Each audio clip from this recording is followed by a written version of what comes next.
মায়ের খোঁজে দুই অবুঝ শিশু, তাদের কান্না যেন থামছেই না। কখন ফিরবে মা? 3 দিন ধরে নিখোঁজ এই অবুঝ শিশুদের বাক প্রতিবন্ধী মা বন্যা আক্তার।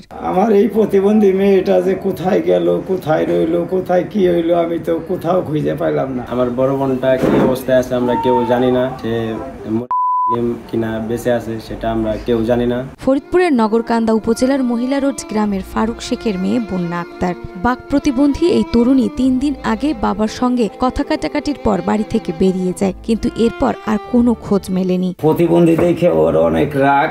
গত শুক্রবারে বিকেল অনুমানিক 5টার পরে হারিয়ে যায়। যেহেতু 2টা বাচ্চা, ওর অনেক কষ্ট হয়, আর আমার আম্মু তো দেশে থাকে না, বাইরে থাকে, তো এই 2টা বাচ্চা কিভাবে একটা মানুষ পালবে? আমার বোন কোথায় আছে, কি করতেছে, কোথায় পড়ে আছে সেটা আমরা জানি না। একনল হ্যান্ড ওয়াশ 100% প্যারাবেন ফ্রি, তাই নিরাপদ হাতের জন্য আস্থা রাখুন একনলে। তোর এই বাচ্চাটা থুয়ে কি হয়েছে ওর বাপের সাথে আল্লাহ জানো। 2টা বাচ্চা থুয়ে সে বাপের সাথে অভিমান করে বাড়ি থেকে বেরিয়ে চলে গেছে। 4 বছর আগে পারিবারিকভাবে বন্যার বিয়ে হয় প্রতিবন্ধী আহাদ খন্দকারের সঙ্গে। স্বামী আহাদের বাড়ি পাশের শাকপালদিয়া গ্রামে। তাদের সংসারে রয়েছে 3 বছর বয়সী এক কন্যা ও 3.5 মাস বয়সী এক পুত্র সন্তান। আমার মেয়েটা বিয়ে দেওয়া হচ্ছে তালমা ইউনিয়ন শাকপালদিয়া গ্রাম। আহাদ খন্দকার ছেলেটাও প্রতিবন্ধী। এমন কোনো জায়গা নেই যে আমার বড় বোনটাকে খুঁজি নেই। ফেসবুকে পর্যন্ত ছবি পোস্ট করা হয়েছে।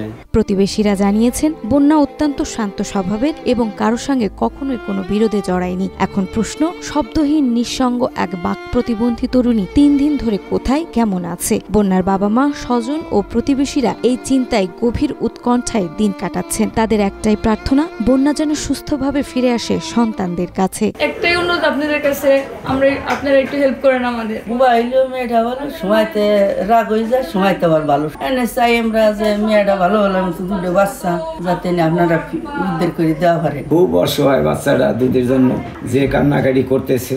3.5 মাসে বাচ্চা। যদি আপনারা কেউ ওর সন্ধান পাই থাকেন, যত দ্রুত তাড়াতাড়ি পারেন আমার এই সন্ধানটা মিলেই আপনারা দিবেন। নিখোঁজ এই ঘটনায় স্থানীয় প্রশাসনের দ্রুত পদক্ষেপ কামনা করেছে বন্যার পরিবার, এলাকাবাসী ও সচেতন মহল। নাজমা, মাই টিভি।